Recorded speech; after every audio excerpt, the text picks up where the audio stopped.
Happy New Year. The Democrats have now taken over the House of Representatives, and you know what that means. That's right. It's time to play the 2019 drinking game. Sounds fun, doesn't it? Or at least it sounds better than trying to get through the year sober. So, how does it work? To begin with, for the rest of the year, every time a leftist or a journalist, but I repeat myself, compares Donald Trump to Hitler, take a drink. For instance, here's a real-life article from Newsweek magazine headlined, "How Trump and the Nazis Stole Christmas to Promote White Nationalism." So help me, I'm not making this up. The article compares Trump to Hitler because by saying Merry Christmas, quote, Trump is promoting a version of the holidays that excludes members of other religions. And his crusade to bring back Christmas is part of a larger attempt by the president to define America as a country for white Christians alone, unquote. Now, I know last year you might have said, why, comparing Merry Christmas to murderous Hitlerian rhetoric is less an act of journalism than the raving of a lunatic like that guy in Dracula who eats flies while waiting for his vampire master to speak. But in 2019 instead, just take a drink. Next, take a drink every time some chucklehead says a Trump policy means that people will die. So in previous years, when Democrats claimed that net neutrality, leaving the Paris Accord, scuttling Obamacare, ditching the Iran deal, or enforcing security at the border would lead to the deaths of thousands, you probably just snorted so hard that a mixture of coffee and snot shot out of your nose and dampened the crotch of your pants in an embarrassing manner. In 2019, just take a drink. And finally, since whatever Trump does, people actually will die, take a drink every time someone in America dies. That means you'll take 2 drinks every second. Believe me, in 2019, you're going to need it. Trigger warning. I'm Andrew Klavan, and this is The Andrew Klavan Show. I feel hunky-dunky, life is tickety-boo. Birds are winging, also singing hunky-dunky-doo. Ship-shaped, tipsy-topsy, the world is zippity-zing. It's a wonderful day, hurrah, hooray! It makes me want to sing. Oh, hurrah, hooray!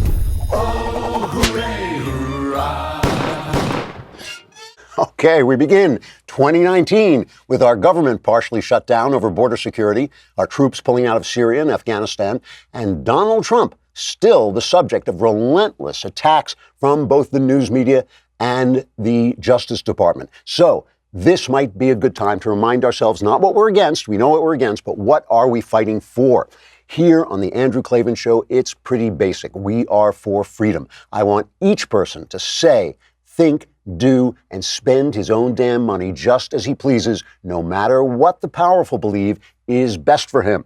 The Bill of Rights may protect our freedoms from government, but those freedoms come from our old friend Uncle God, and they are not to be interfered with by anyone. That includes Google or Twitter or ABC or CNN or any other power center. So, whatever's going on in the news, I'm for solving the problem while keeping our freedom, and we're going to take a look at how that works. But first, we have to talk about the fact that if you, like me, are up all night, you want to get Boll and Branch sheets. Even if you sleep from time to time, you might want to get Boll and Branch sheets because they not only look great, they are incredibly comfortable, and the right sheets can take your sleep and your style to the next level. With Boll and Branch, that upgrade has never been more affordable. You want comfort, and science tells us that there are 5 stages of sleep, but you got to get to the sleep first, so you need Boll and Branch. For people like me, there's only one stage of sleep. It's not sleeping. So I like to lie on comfortable sheets. I really do, because it makes a difference. I'm awake. I'm aware of the sheets that I'm on. I'm up reading. I'm up thinking. I'm up pondering the universe. I want my Boll and Branch sheets because they are comfortable and because they look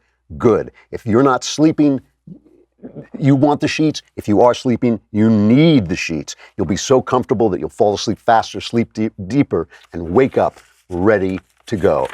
Here's what you do. Go to bollandbranch.com today and you will get $50 off your first set of sheets plus free shipping in the U.S. when you use the promo code Klavan. That's $50 off plus free U.S. shipping right now at bollandbranch.com. That's B-O-L-L and branch.com. Promo code Klavan, bollandbranch.com, promo code Klavan. And since this is a new year, we're going to be asking new questions like, how do you spell Klavan? Well, it's K-L-A-V-A-N.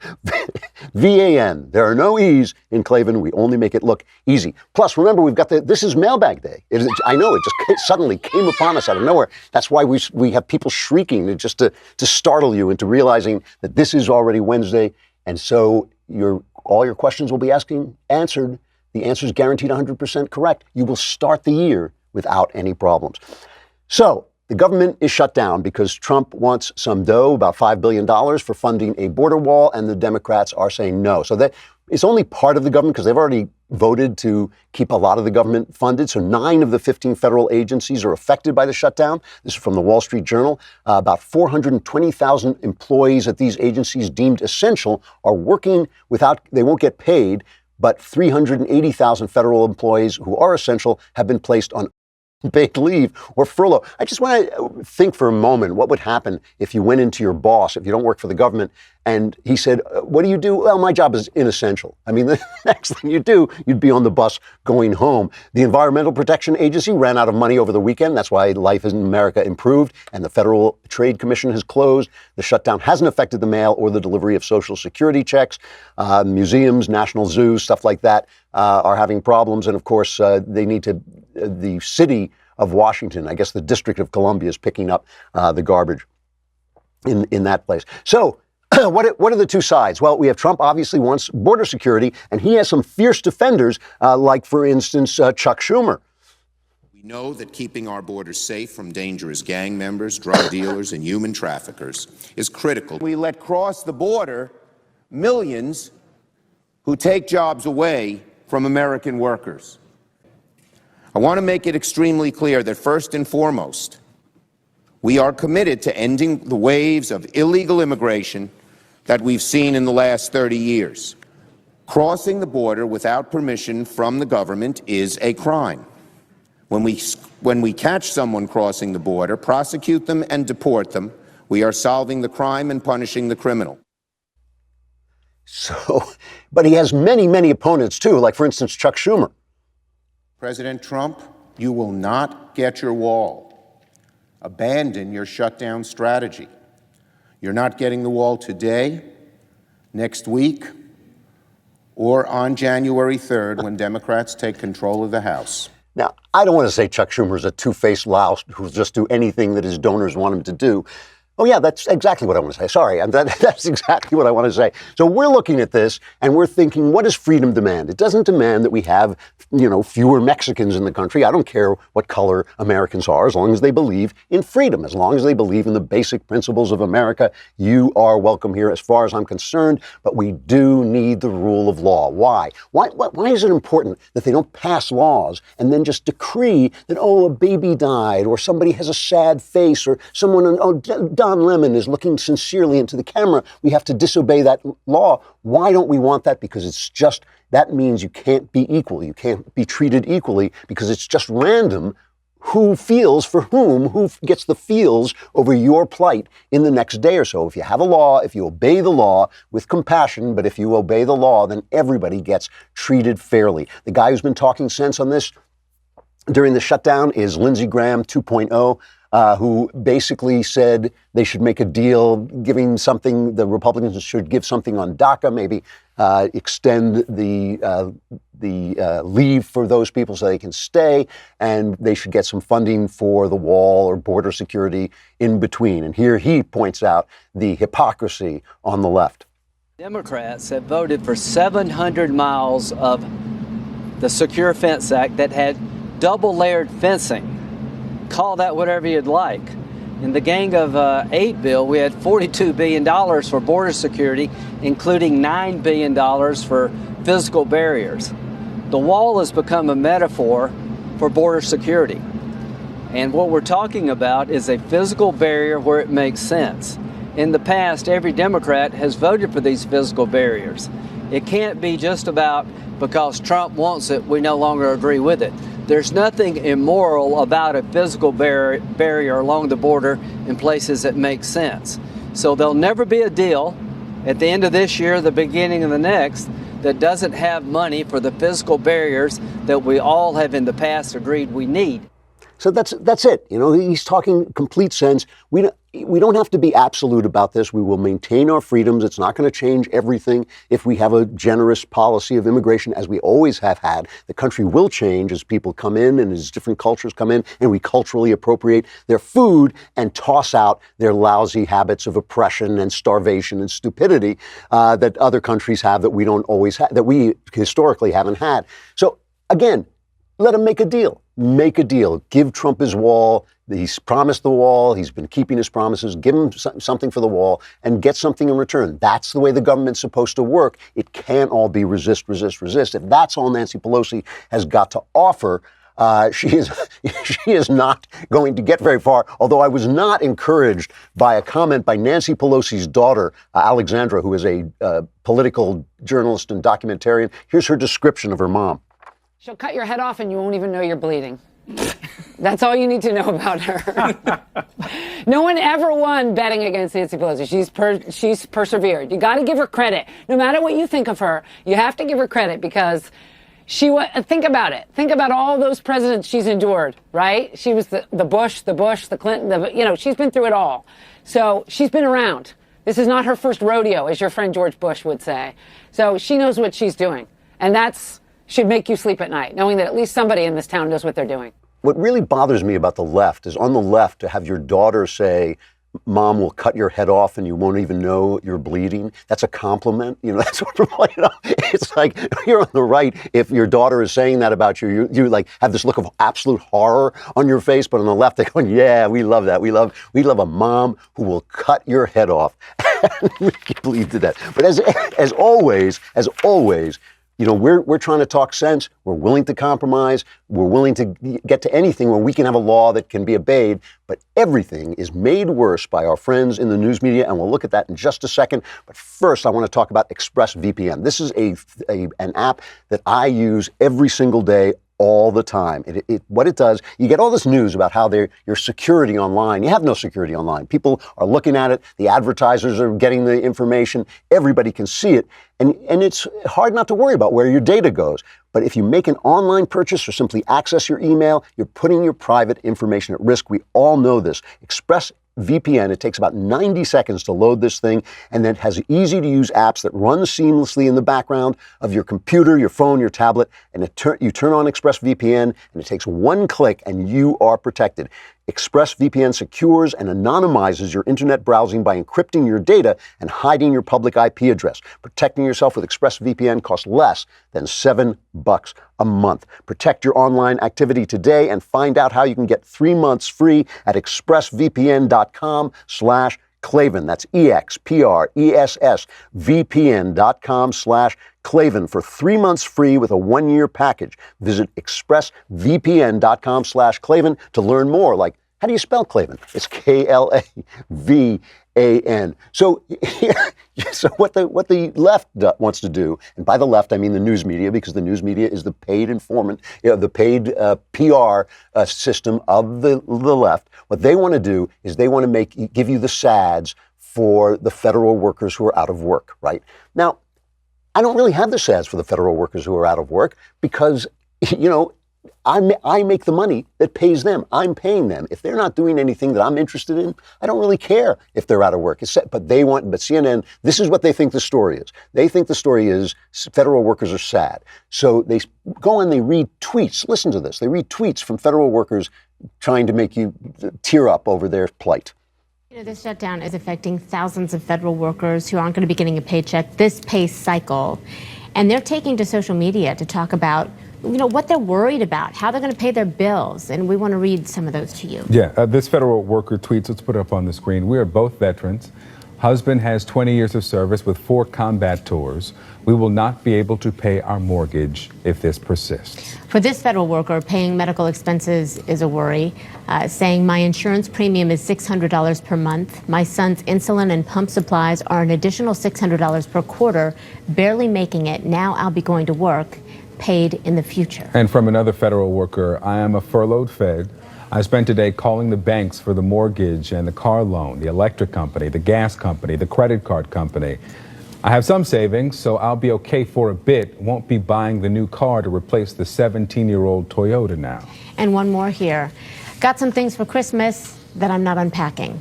And receipts are in my purse, so I can return if needed for grocery money. Well, boo-hoo. Now let me ask you a question. Here's a journalism question. You think they called any of those people and checked on their stories? You think they sent a reporter to any of those people to check on their stories? They're reading tweets on the air.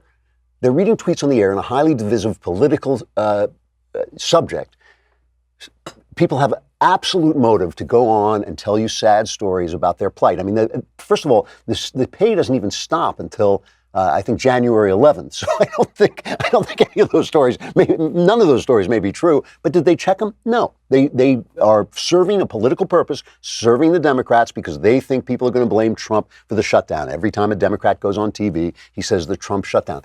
You want to cry about this story? You want to get some tears about this story? Let's talk about the cop, the police officer, Ronald Singh, who stopped a guy for a DUI and was shot dead by the driver, who was a gang member who had outstanding warrants for him. He was a criminal, illegal alien. The cop, this small town cop, was a legal immigrant. He was the American dream. He'd come to America. He'd become a cop. He was doing great. He had a family. He has a little baby. This guy, this human, blows him away. You know, Michelle Malkin wrote this piece, and she starts out.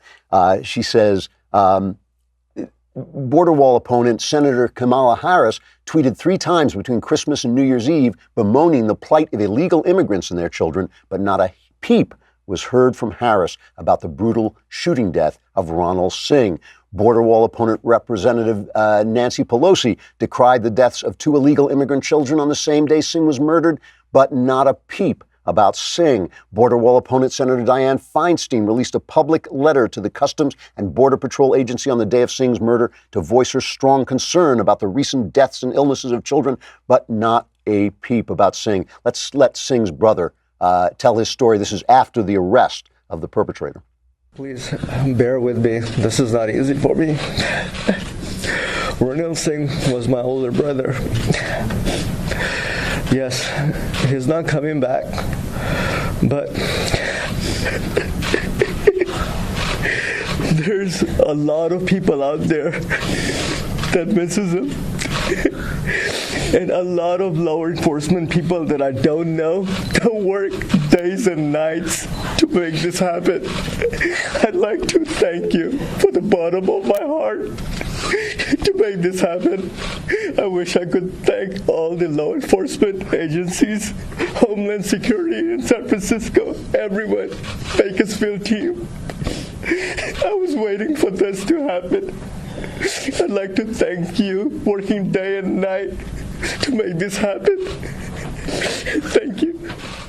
You know, you go on CNN where they're worried about the federal workers, and you know, they're always talking about this. They're always accusing people who want border security of being racist. This is about the browning of America, they say. But they have no proof of that either. Have they checked that? Have they got a survey? Have they got an interview? No, but they say it.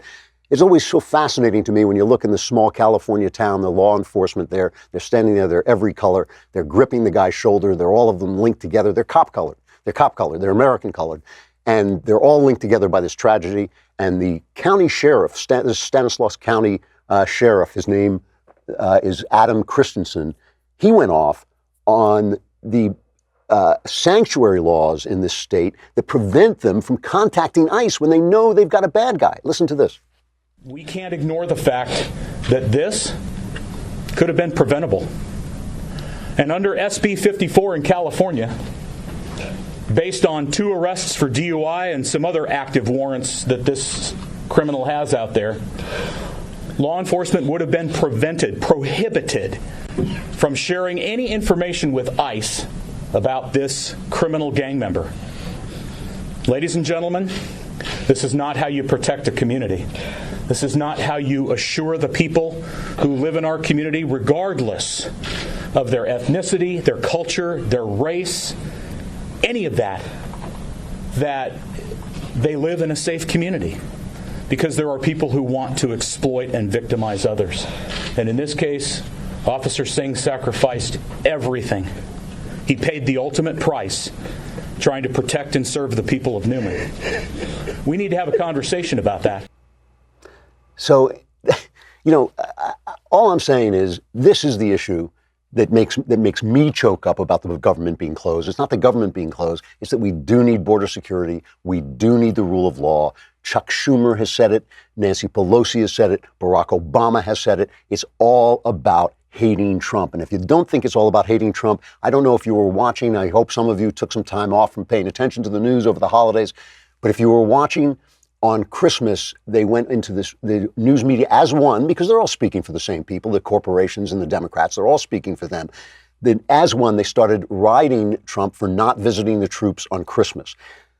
Little did they know that Trump had a plan to surprise the troops in Iraq and visit them for Christmas. Now, these things are planned weeks in advance. To get the president into a war zone, you got to plan the security weeks in advance. So it's not like he was reacting to criticism. Some people on CNN said that. Some people tweeted that out. That Soledad O'Brien, she's obviously handicapped by low intelligence, but still, she tweeted out that, he was responding to being shamed. Absolute nonsense. This was planned in advance.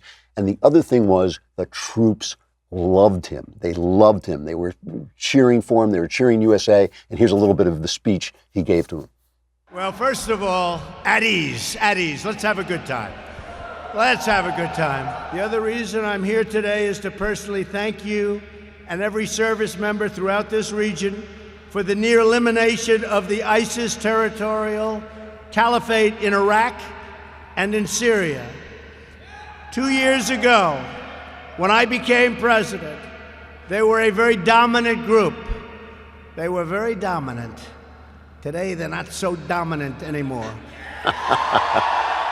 So they're cheering for him, and they're bringing them their MAGA hats that they have for him to sign. And CNN runs a story saying, well, that may be against military regulations, because it's all about getting Trump. Everything is about getting Trump. You don't think so? Here's my favorite one. Here's my favorite CNN story.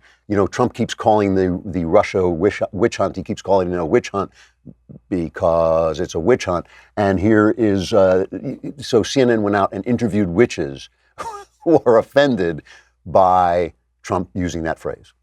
There's a lot to be offended by Donald Trump, and I think his use of the term witch hunt is very low on that list of priorities for most witches, but nevertheless, it does demonstrate his ignorance as usual. The entire thing has been a witch hunt. But if the president stopped saying witch hunt, he'd have to hunt for a new term. Tweeted someone, I guess he will have to start referring to it as a wild goose chase, but then that might offend geese. And you know that if he did, it would be CNN that would be out there chasing the geese across the lawn with a microphone. Come back, come back, trying to get that interview of the geese who are afraid. The other thing that, of course, is happening that we should be looking at is the withdrawal from Syria and partly from Afghanistan, which is really interesting because even Lindsey Graham, who lambasted Trump about this, had a lunch with him and came back reassured, saying that it's not going to be as fast as he thought it was, that there'll still be troops in Iraq who can get to Syria. So we'll see. I mean, this is something that, once you're in these boondoggles, it can be as dangerous to pull out as it was to go in. But this is Trump's view that we are not the policemen of the world, that if the world wants peace, let them fight for peace in their own areas. He wants to draw back, as I said before the holiday. America hasn't really decided yet who we are, what role we play, what it means to be the strongest free nation on earth. Does that mean that we support freedom everywhere? Does that mean that we defend everybody? If not, we'll see what happens, because if Trump pulls out and the worst naysayers are right, then we'll have something to complain about. For now, we're just going to have to wait and see if Trump does it in such a way that he can keep enough of the peace where we have to keep the peace to keep the terrorists from coming back. But these are the issues that every issue that we look at should be looked at, as far as I'm concerned, should be looked at on whether it damages our freedom. It damages our freedom not to have the rule of law at the border. It damages our freedom to be misinformed by the press because they hate Donald Trump. It damages our freedom to have everything be a source of hysteria because Donald Trump did it. Hey, we have the mailbag coming up, but first, tomorrow, don't miss the next episode of Daily Wire Backstage. Monsieur Ben Shapiro, Sir Michael Knowles, the Daily Wire God King Jeremy Boring, we all have titles here, and of course me, who is just me, will be ringing in the new year and talking about how the left will try to ruin it. So be sure to tune in, and as always, the lovely and also talented Elisha Krause will be classing up the joint and taking your questions as they roll in. Daily Wire subscribers get to ask the questions, so make sure to subscribe today. So I don't even know anymore. Are we taking a break? I guess we're taking a break now from YouTube, but you can listen to the rest of the show or come over to the Daily Wire and subscribe. Oh, we're back on Facebook. See, nobody tells me anything. We're back on Facebook, so we're saying goodbye to everybody. And come on over to dailywire.com and subscribe so you can just watch the whole thing right there. You can be in the mailbag. You can ask questions at the backstage show. It's the best deal out there. Just $10 a month, $100, you get the whole year and the Leftist Tears tumbler. Come on over to dailywire.com.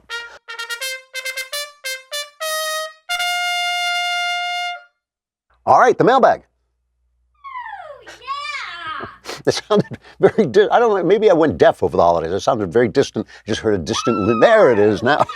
All right. From Braden. Hold on, I'm going to reset here. From Braden, dear Mr. No Ian Klavan, I'm in a long-distance relationship with a girl from a traditional Chinese family, and she seems to have a personal vendetta against my hobby of playing video games. It has never interfered with me and her communicating. In fact, I drop it the moment I get a message from her. When I bring up the plan I would like to implement for when she and I finally live together, being me only playing a couple hours, then devoting the rest of my free time to her or something for her, she becomes irritated and moody.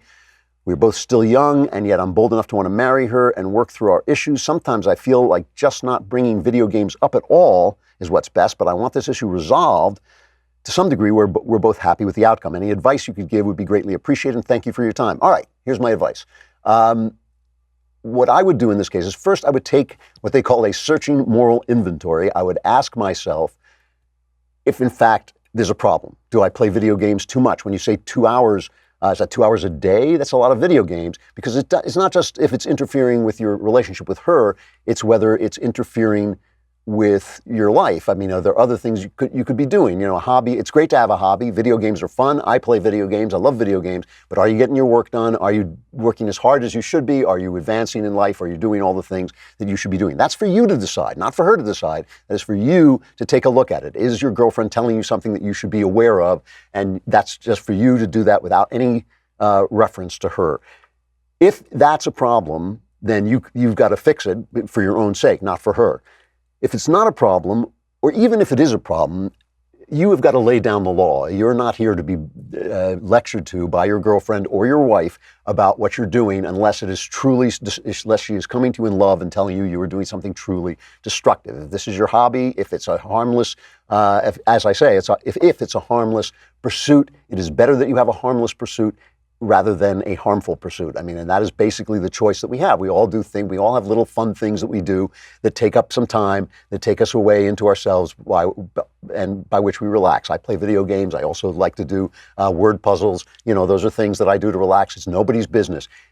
You can't be in a relationship with a woman who's going to be bullying you, whether it's by being grim and untalkative or lecturing you. If you can lay down the law saying this is the way it's going to be, if you can't live with it, blow. And if you can live with it, let's not hear about it anymore. If you can do that, do it. If you can't do it, get another girlfriend. Okay, that's what I would do. You asked.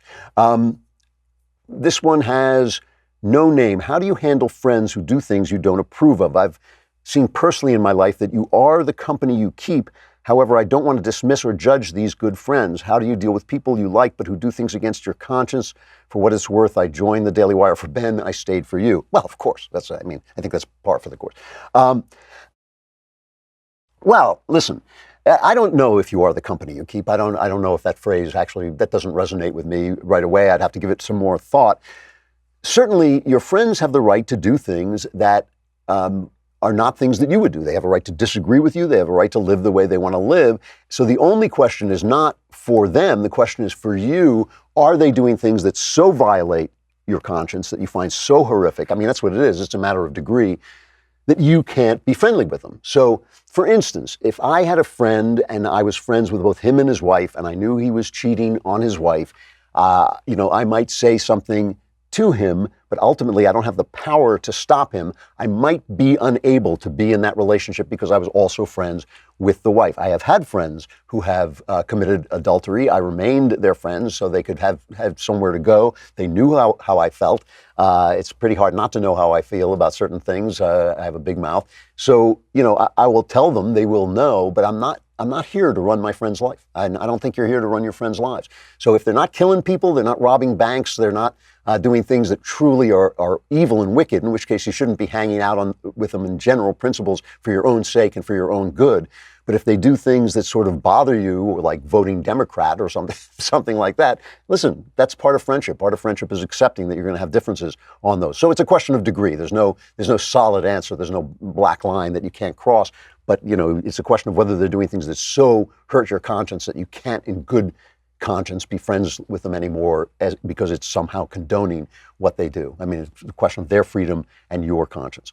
From Peter, I proposed to my girlfriend last night. She said yes. We both watch your show daily, and I'm hoping you will give us a woo yeah as a congratulations. I will not give you a woo yeah, but I will give you congratulations. That's great. Marriage is a beautiful, beautiful thing. Take care of her. Be good to her. Yeah, there you go. There's a woo yeah. I have too much dignity. I think that's the problem. But yeah, marriage is a wonderful, wonderful thing. And, be nice to each other. Be excellent to each other. This one we're going to keep anonymous. I write to you in the hopes you can help me move forward. I'm 66 years old, and up till 16 months ago, I was a happy, proud father of an adopted 29-year-old daughter. My beautiful relationship with her ended abruptly the day she called to accuse me of having sexually abused her as a child, and she wanted nothing to do with me. I've not spoken to nor seen her since. I've gone through almost all the phases of grief, but I'm stuck between anger and depression. I'm saddened and disheartened thinking that my child will go through life believing her father committed this heinous act of betrayal, guaranteeing her a life without trust, particularly against men. She stopped communicating with the rest of her family. I vacillate on how to reach out. I want to reassure her she was never betrayed, but I've been reluctant to do so since any attempt would seem self-serving.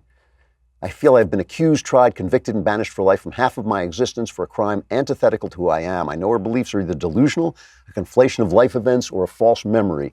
This does not bring any solace. I also have concerns. I'm afraid to stir up the dust since I fear professional or family backlash if I begin the seemingly unsurmountable trek of proving my innocence. Thank you in advance for any thoughts that may help me find the first step. Well, first of all, I'm going to assume that you're telling the truth, that you are completely innocent in this case. Because if there is anything that you are justifying or rationalizing in your mind that was in fact a sexual transgression against a child, screw you. Okay? So if you're lying, and if you're lying to yourself, and if you're rationalizing and you're justifying something you should not have done, that is one thing. But if you are wholly innocent in this matter, what I would do is I would gather some very, very trusted people around me. Your wife, if she's still around, a pastor, if she's still around, certainly a lawyer. Would be one of the people that I would talk to. I'd get a lawyer. I would sit down and consult with them and strategize with them about how to go forward. If you did not harm this child, if you did nothing to harm this child, that she could, anything that she could have taken as a sexual advance. And I'm not talking about, some cloudy thing that's nonsense. I'm talking about if you didn't do anything to her really to hurt or sexually abuse her, then I think you should approach her possibly by mail, possibly by an intermediary, and lay out that this is the case. Lay it out clearly. I did not ever do anything that could be construed as sexual assault to you. You got one shot. Put it forward. Tell her you think she has been victimized by somebody. This does happen. This is a real thing. People do have false memories. They do get victimized by fake, psychotherapists. Write her a letter. Consult with people, especially a lawyer, but all kinds of people who are your friends, and how to go about it, and how to word it, and what to say, and then leave her alone. It's her life. It's very, very sad, and I feel for you, but it's her life. But once you put forward your case as clearly and in as civilized and loving a manner as you can, it's up to her. The ball's in her court. From Cooper, I am having a crisis of faith. Throughout my life, I have always felt a close connection with God, even while suffering through depression and anxiety. God has always been there to pull me through.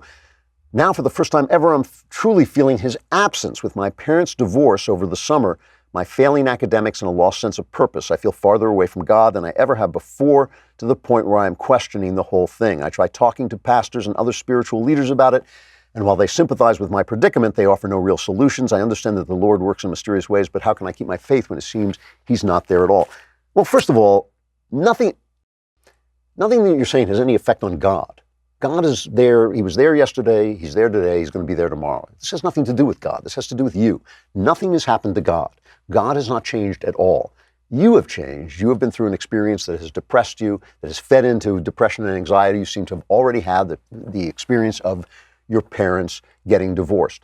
That's a philosophical problem, and it's an emotional experience, but it's a philosophical problem. Because even before, when you had faith and God was there, people were getting divorced. When you had faith and God was there, it was a sad world. People died. People got sick unfairly. Children got sick unfairly. All that was true before, when you had faith and God was there. Now God's there and you don't have faith, and all those things are true. The only thing that's changed is that something has happened to you that you don't like. Some of the unfairness, the sadness of life has come to you directly and affected you personally, and that has affected your emotional sense that God is there.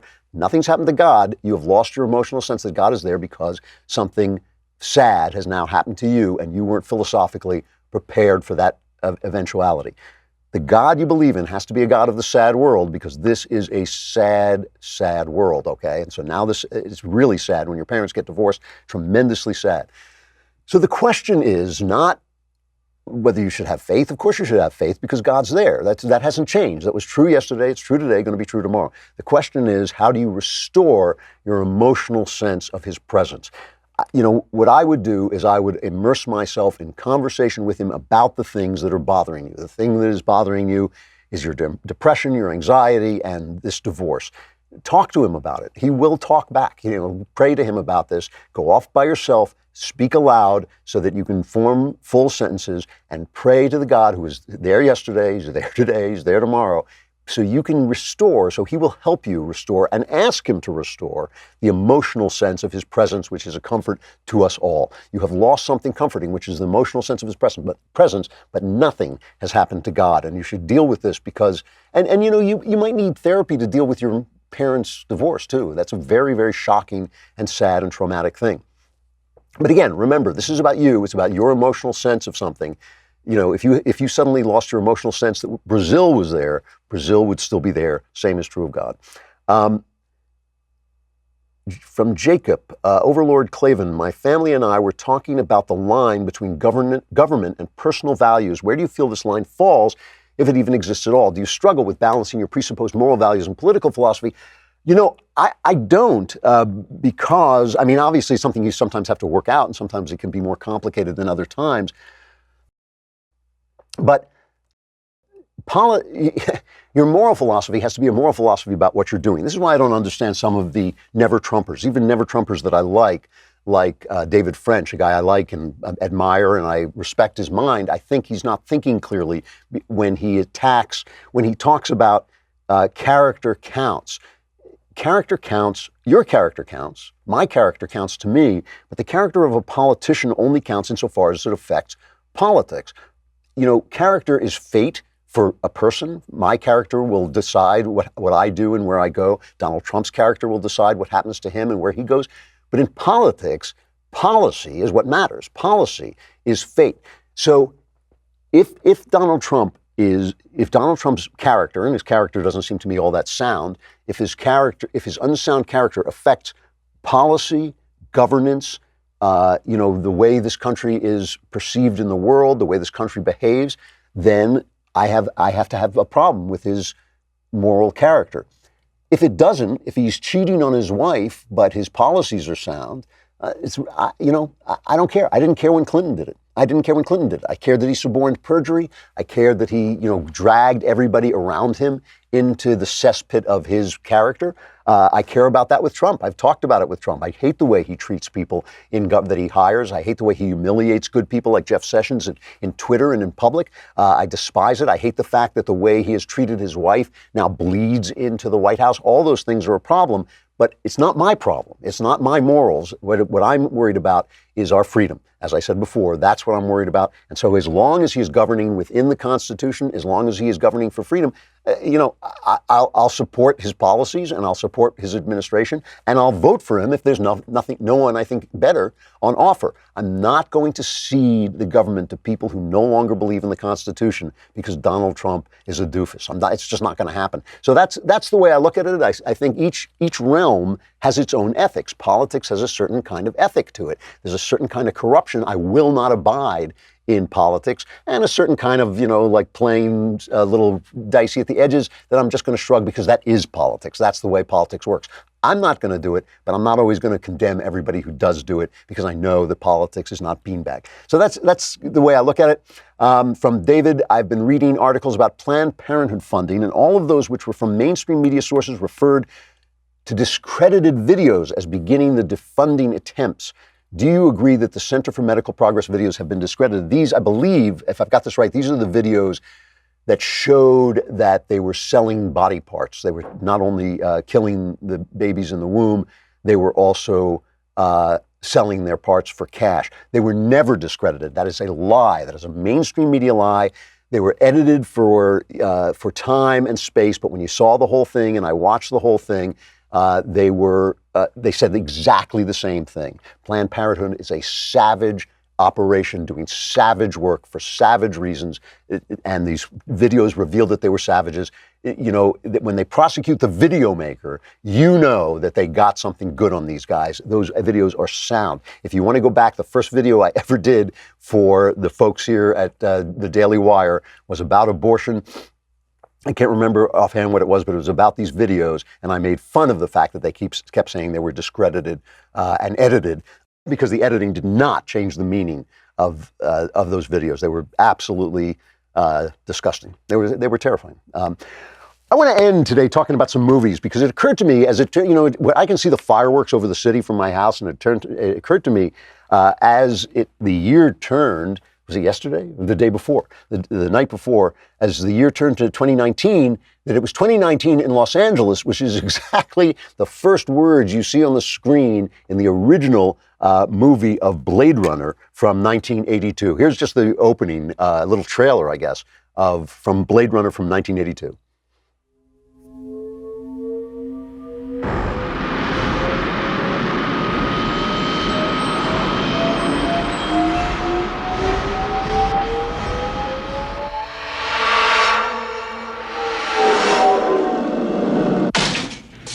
I need your deck. This is a bad one, the worst yet. There was an escape from the off-world colonies 2 weeks ago. 6 replicants, 3 male, 3 female. They slaughtered 20. A Blade Runner's job is to hunt down replicants. So in 1982, they thought it was a reasonable projection into the future to look at 2019, which is right now in Los Angeles. There were going to be flying cars. There were going to be those crushed skyscrapers with the videos playing, the gigantic videos playing as the cars flew by, and we were going to be hunting down rogue replicants with Blade Runners. That was the vision of what's happening now. I am tremendously disappointed that it doesn't look like that at all. But it is typical of science fiction that looks into the future. In the original story, I always remember the Philip K. Dick story that Blade Runner is based on. Is called "Do Androids Dream of Electric Sheep?" I always remember he has a flying car, but when he wants information, he has to look at his mimeographed pages of reports. Now, a lot of you probably don't even know what a mimeograph was, but before there were Xerox machines, when I was a little kid, before there were Xerox machines, you got these 2 pieces of paper with a kind of ink pad in between them, so that when you typed with your typewriter on one page, it made a copy on the other page. That was a mimeograph copy, and you could have a mimeograph machine that would do it automatically. That was before Xerox machines were inventing, before copiers were inventing. So Philip K. Dick could imagine flying cars, but he couldn't imagine Xerox machines or computers. He couldn't imagine a computerized world. And so what's so interesting about this, Ursula K. Le Guin, I think I've got this right. She was a famous, she just died last year. I think she was a famous fantasy and science fiction writer. She said, when you write about the future, you're not writing about the future. You're writing about the present. You are extrapolating some things from the present into the future to talk about what's going on right now. So Blade Runner, which has now become a kind of a a genre into itself, the genre of a detective, a tough guy detective who has to determine an issue of what a human being is really talking about the coming transhumanism that I think we all see coming, that once they can put something in your head that makes you smarter, or once they can mess with your genes and make you healthier, nobody is going to turn that down, and that's going to change the way humans perceive themselves and what the definition of a human being is. And as robots become more complex, that is also going to may become an ethical issue. I don't actually think that is going to become an ethical issue, but it might. But anyway, so we're talking about our anxieties now. That's what those are about. And I started to think, well, what stories now reflect where we are, even though they don't show the world as realistically as we think? So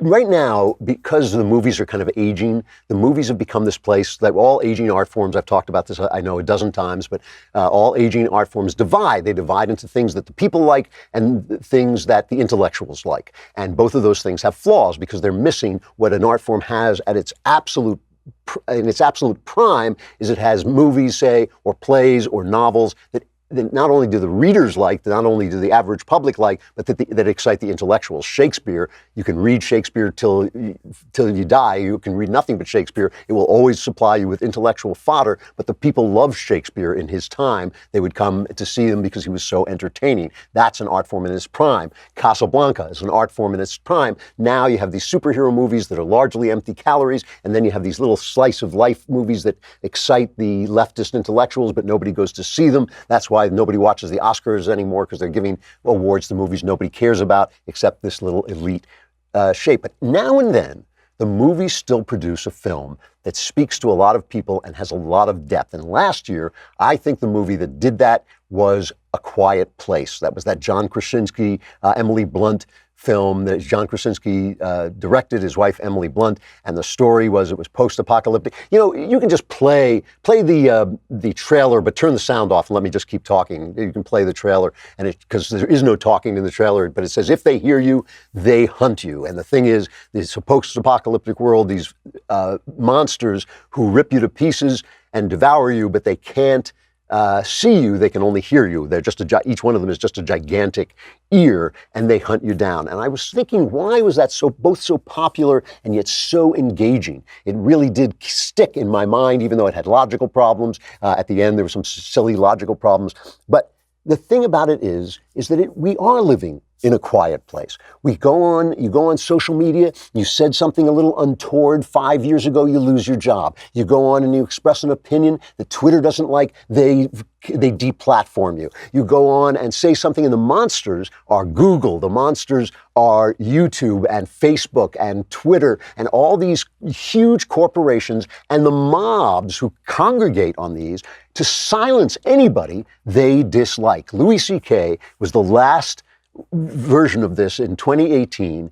I remember Louis C.K. was kind of banished because he would ask women if they minded if he masturbated in front of them, and if he could talk them into it. I guess he did, and that became part of the Me Too movement. I don't see why. He wasn't assaulting anybody. He was asking for permission. Is it disgusting? Yeah, it is. But I mean, you know, that's on him. I never saw why we should lose Louis C.K. because he has a problem. He has a sexual problem. It's not the same as raping somebody. It's not the same as doing what Harvey Weinstein did. So now he's trying to make a comeback, and he did a routine, and some of it leaked. And here's like a little bit, he was making fun of the Parkland students. Remember, after the shooting, CNN abused these children by making them spokesmen for anti-gun legislation. And so he goes on and talks about the fact that they went to Congress, and then he goes on, well, let's just play it. They testify in front of Congress, these kids? What are you doing? You're young, you should be crazy, you should be unhinged. Not in a suit saying, I'm here to tell you. You're not interesting. Because you went to a high school where kids got shot? Why does that mean I have to listen to you? How does that make you interesting? You didn't get shot, you pushed some fat kid in the way, and then now I gotta listen to you talking? It's very funny stuff. It's exactly the same material he was doing before he left, but now he gets Twitter mobbed. We're living in a quiet place. If you make a noise, if you break the rules, if you violate the leftist, sanctity of ideas, the ideas that they consider sacred, the monsters show up. The monsters of the Twitter mob and the Twitter editors. The monsters of Google with too much power over the flow of information. The monsters of Facebook. We are living in a quiet place. If you want to turn this off, I'm going to give us a small spoiler. Here it comes. A small spoiler. At the end of A Quiet Place, one of the things they learn is they can fight back against the monster by making a lot of noise. We should do the same thing. That is how you win that fight. All right, we'll be back tomorrow. We got one more day before the Klavanless weekend begins again. Savor it, suck all the Klavan-y goodness you can before you go into that darkness. I'm Andrew Klavan. This is The Andrew Klavan Show.